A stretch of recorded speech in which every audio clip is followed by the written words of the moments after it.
Saludamos a nuestro primer invitado en esta mañana. Gracias, por favor, a nuestro primer invitado. Se trata del constitucionalista doctor Aldrin Gómez.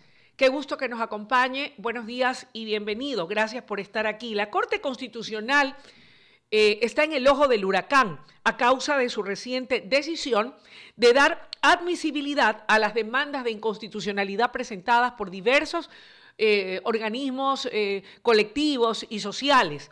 Esto también porque a la par se suspenden temporalmente varios artículos de las leyes de solidaridad e inteligencia.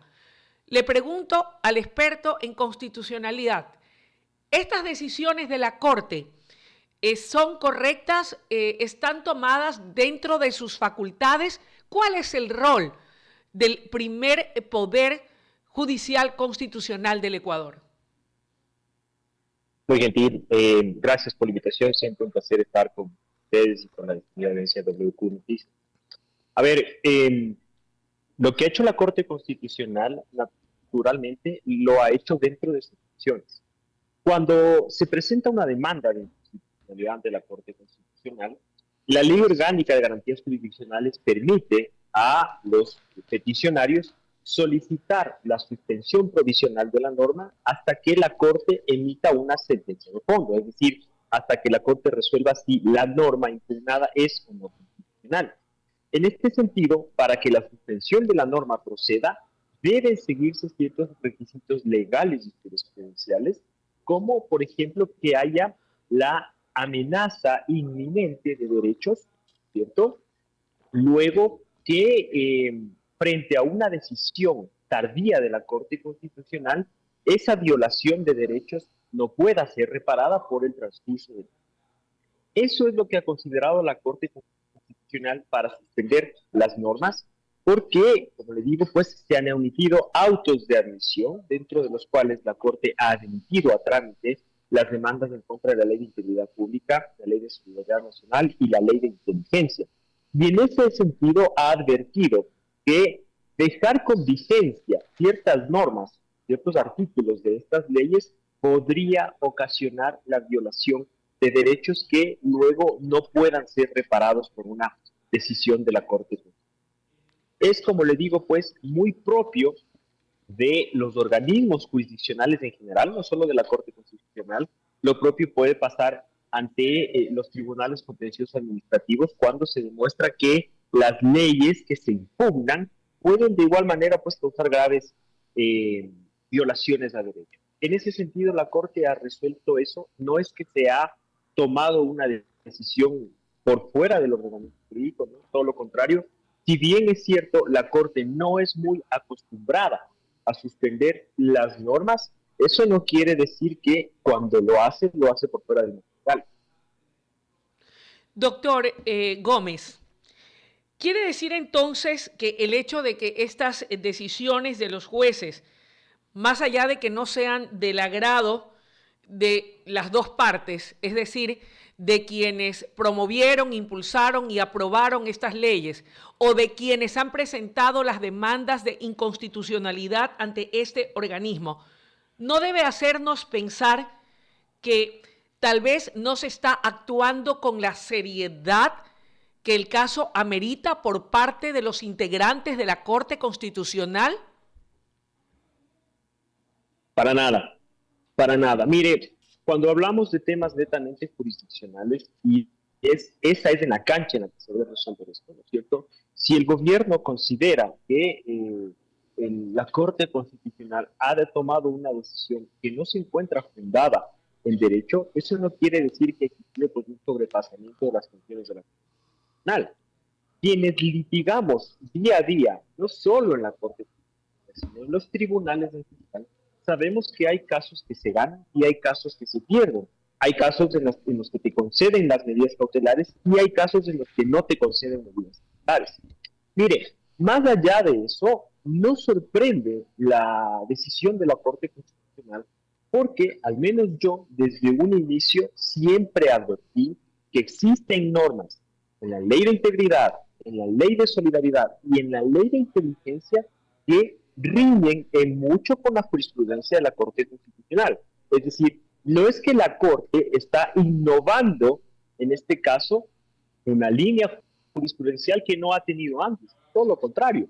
La Corte Constitucional, al menos a partir del 2019, ha sido muy estricta y muy clara respecto de la protección de ciertos derechos. En muchas ocasiones yo he estado en contra de decisiones de la Corte Constitucional, pero esa disidencia siempre está en el marco del respeto y en el marco de lo jurídico. No porque a mí no me guste una decisión de la Corte, yo puedo decir que es una Corte que ha sobrepasado sus atribuciones constitucionales, que no es una Corte imparcial, que se están tomando decisiones arbitrarias. Mire, esto es así y es en el campo jurisdiccional donde al Ejecutivo y a la Asamblea Nacional, a través de sus directores jurídicos, la presidencia a través de su secretario general jurídico, pues tiene que defender la constitucionalidad de las leyes, ¿no? Todos los ciudadanos tienen derecho a impugnar la constitucionalidad de las leyes, así lo determina la Constitución. Y en ese sentido, siendo que desde un inicio se advirtió que estas leyes contienen normas que transgreden jurisprudencia de larga data de la Corte Constitucional, no debería sorprender para nada la suspensión de las normas que ha decidido la Corte Constitucional. Doctor Gómez, un poco para tal vez reafirmar y que no queden vestigios de dudas, al menos de que esta servidora, como comunicadora seria, no se lo preguntó. Y se lo pregunto porque más allá, y debo reconocerlo, y así lo han hecho a través de estos micrófonos, tanto asambleístas del bloque oficialista como personas afines al gobierno, han dicho, respetamos la decisión de la Corte Constitucional, más allá de que consideremos que sea o no esa respuesta la que ellos esperaban, pero siempre se han manifestado respetuosos de las decisiones de la Corte. Pero en redes hay una ola y una vorágine de comentarios de adeptos, de afines, de simpatizantes, que están cuestionando la decisión de la Corte Constitucional con respecto a estas demandas de inconstitucionalidad y de haber suspendido temporalmente varios de los artículos aprobados por la Asamblea y que estaban en vigencia en materia de seguridad, con la ley de solidaridad nacional, con la ley de integridad pública y con la ley de inteligencia. Consecuentemente, me siento en el deber y en la responsabilidad representando a todos esos ciudadanos que también tienen el derecho de expresarse libremente a través de las redes sociales. Ellos acusan, o hay voces que acusan a la Corte Constitucional de tomar decisiones basadas en supuestos intereses políticos y no jurídicos. ¿Usted cree que esas razones están debidamente fundamentadas? Es decir, las voces que así lo señalan, o categóricamente no es como estas personas en su libre deseo y voluntad así lo piensan. Mire, yo respeto mucho el criterio que ha tenido todas las personas respecto de las decisiones que han tomado la Constitucional, pero eso no quiere decir que yo esté de acuerdo o comparta eso. Y para responderle esa pregunta, uno tiene que seguirse naturalmente al origen de todo esto, que son prácticamente los autos de admisión que ha emitido la Corte Constitucional. Me parece que la Corte Constitucional, sobre todo a partir del 2019, y se lo digo con conocimiento de causa porque yo fui asesor del expresidente de la Corte, el doctor Hernán Salgado, esta Corte en muchas ocasiones se ha mostrado extremadamente apática con la política, al punto de que, y me incluyo, en muchas ocasiones hemos sentido cierta molestia con la Corte Constitucional porque no se ha pronunciado respecto de casos que han requerido su pronunciamiento expreso. Por ejemplo, el tema de este abuso de las garantías constitucionales a través de las cuales, por ejemplo, quedaron en libertad mucha gente con sentencia condenatoria. Siempre se exigió por parte de la Corte una respuesta oportuna.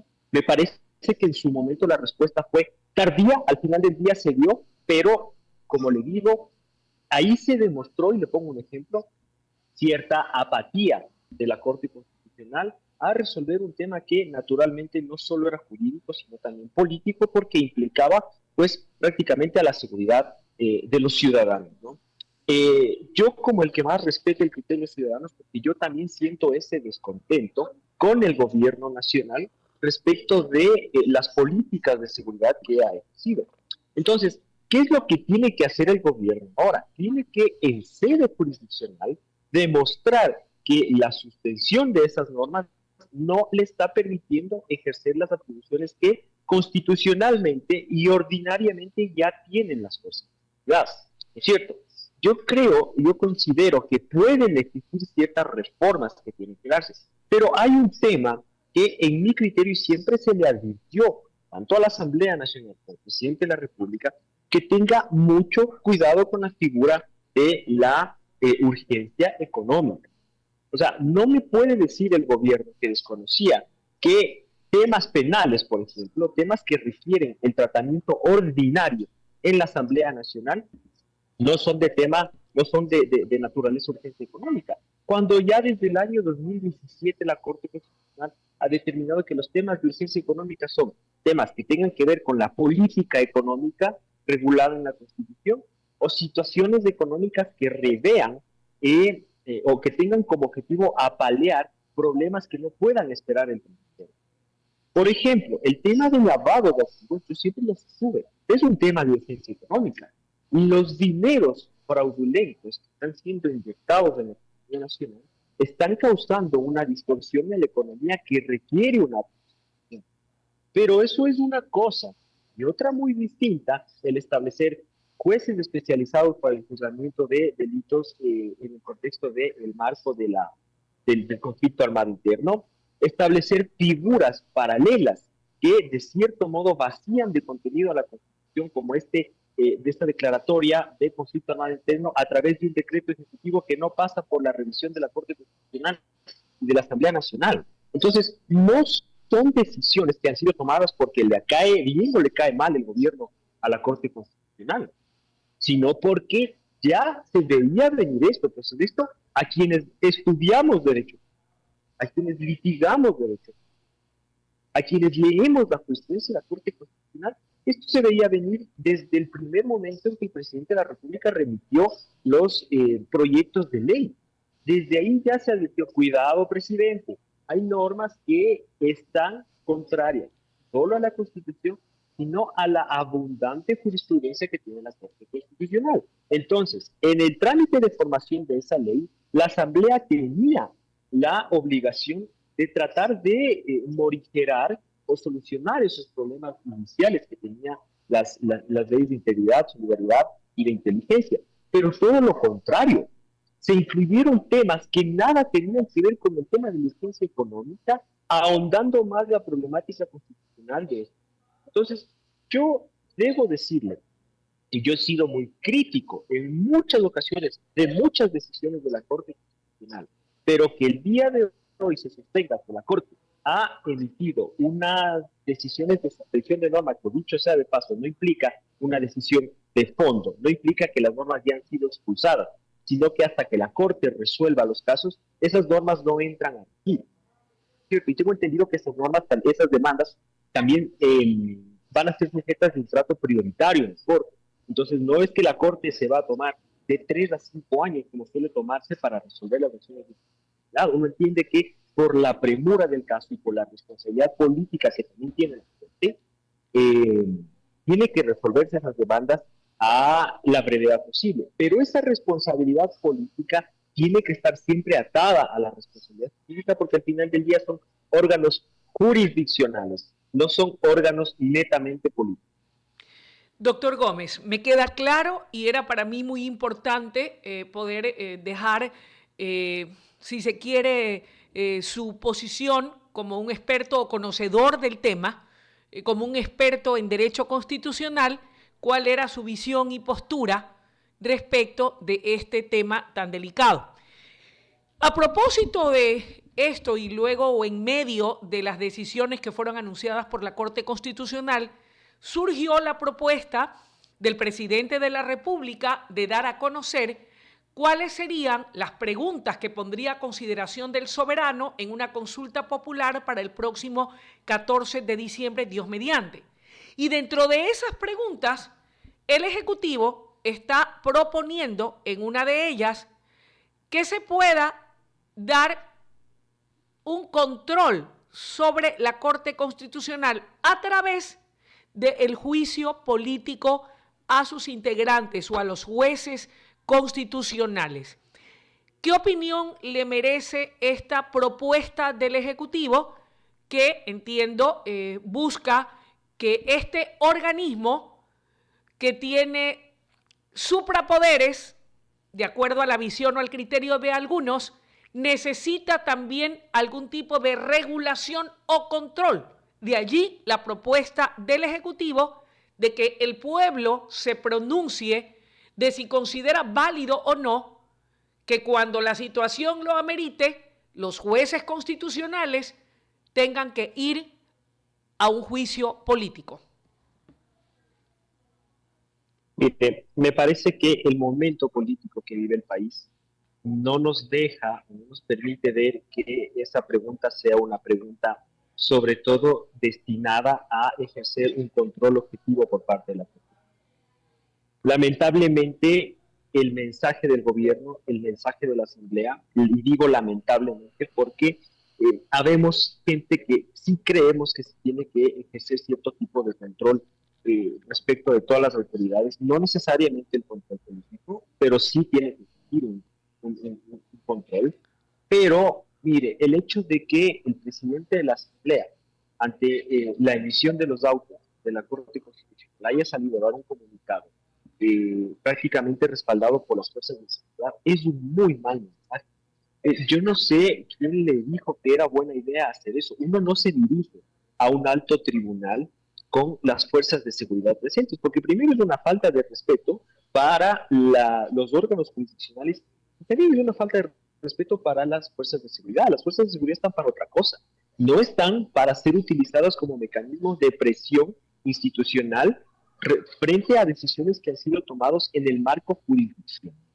Entonces, si usted me pregunta a mí si hoy en día estoy de acuerdo con la pregunta del presidente de la República, se lo digo tajantemente no, porque es evidente que es una retaliación frente a los reveses jurídicos que ha recibido en la Corte Constitucional, ¿cierto? Entonces, yo creo que para la democracia hoy en día no es sano que esa pregunta ni siquiera sea puesta en consideración de la ciudadanía, porque, mire, nos deja ver, pues, que es una retaliación, le insisto, y no solo eso, sino que nos deja ver, pues, un interés que puede ser que no sea cierto, pero el mensaje es claro: no me agrada la Corte, lo que quiero es removerla.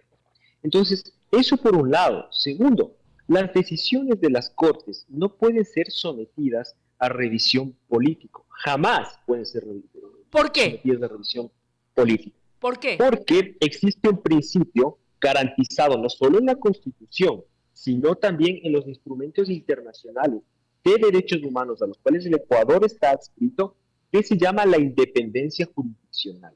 Y solo a los órganos jurisdiccionales les compete revisar las decisiones de los órganos jurisdiccionales. Entonces, usted no puede someter a un debate político una decisión que ha sido tomada en el marco de competencias jurisdiccionales. Es como que el día de mañana un juez ordinario determina que en efecto la persona A le debe a la persona B, y a mí, como no me agradó esa sentencia, cojo y le sigo juicio político porque naturalmente fue un revés jurídico en el proceso. Se supone y se entiende que el juez resolvió sobre la base de las pruebas, actuando en el marco jurisdiccional de sus potestades, y con eso es lo que ha decidido darle la razón a la persona A o a la persona B.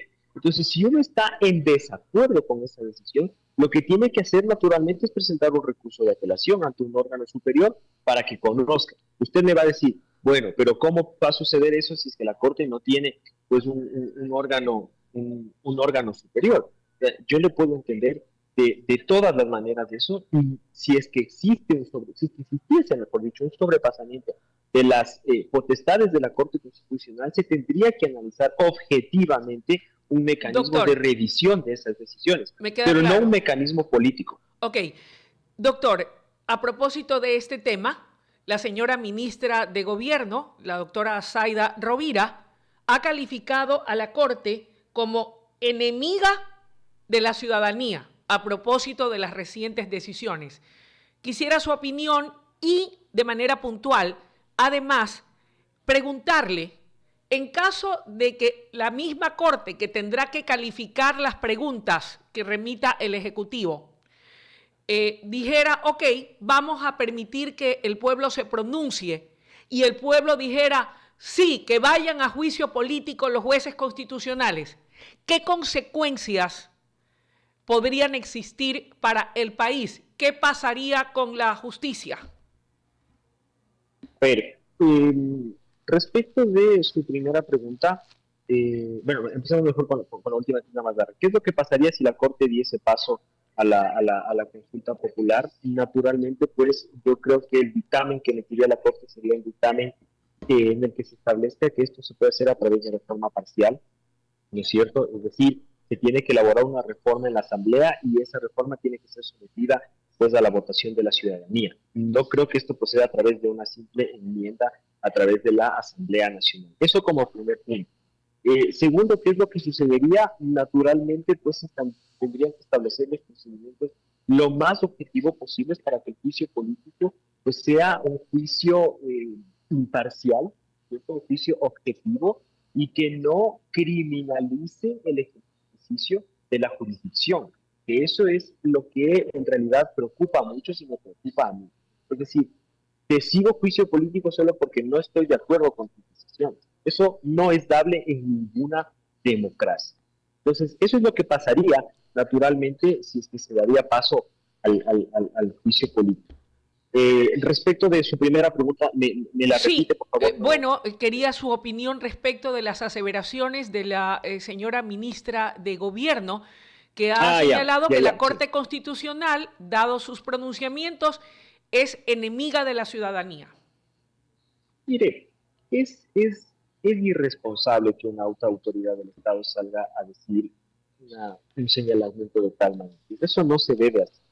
Eso no es sano para la nación. Insisto, si tú estás en desacuerdo, es totalmente válido estar en desacuerdo de la justicia, tú tienes que presentar tus desacuerdos dentro del proceso judicial, dentro del proceso jurisdiccional. Y para eso entiendo que la Asamblea Nacional pues tiene su director jurídico, entiendo que también está el secretario jurídico de la Presidencia de la República para demostrar fundamentadamente y con datos qué es lo que pasa con la vigencia de la norma y qué es lo que pasa con la suspensión de la norma. Es decir, demuéstrale a la Corte que la ley que ha sido suspendida te ha servido para hacer o para ejercer tal potestad, para rebajar los índices de criminalidad. Tienes que ser objetivo, mostrar estadísticas. El mensaje de escoger y salir y decir que la Corte Constitucional es enemiga del pueblo, naturalmente es un llamado a que toda la gente se ponga en contra de la Corte Constitucional, empezando desde el gobierno. Entonces eso bajo ningún concepto demuestra que existe un respeto institucional o un respeto por las decisiones de la Corte. Ocurre lo mismo en Estados Unidos, por ejemplo, en países del primer mundo, donde el máximo organismo que dirime los temas constitucionales pueden ser objetados por un presidente de la República o por cualquier otro funcionario de alto rango. Claro que sí, hay países en los que los jueces son sometidos a juicio político, pero evidentemente estamos hablando de democracias mucho más sólidas, de democracias que no están sometidas pues al vaivén político, y eso es algo que los ciudadanos tenemos que ser conscientes. Insisto, puede ser que se proponga un mecanismo objetivo de evaluación de las decisiones, ¿sí? Pero yo creo que el momento político que está viviendo el Ecuador, sumado a los mensajes muy poco estratégicos que han mostrado el gobierno, da cuenta que es simplemente una retaliación frente a los reveses que recibe el gobierno. Finalizo con algo y le quiero pedir en honor al tiempo, me estoy pasando unos minutos porque pues no pudimos comenzar puntual, pero es necesario. Dentro de las preguntas de la consulta, dentro de las propuestas, el gobierno propone que finalmente desaparezca el Consejo de Participación Ciudadana y Control Social, organismo que ha dejado mucho que desear, y que a la gente le tiene hasta el tope, porque ahí se ha visto de todo, salvo honrosas excepciones, porque también hay gente decente y honorable,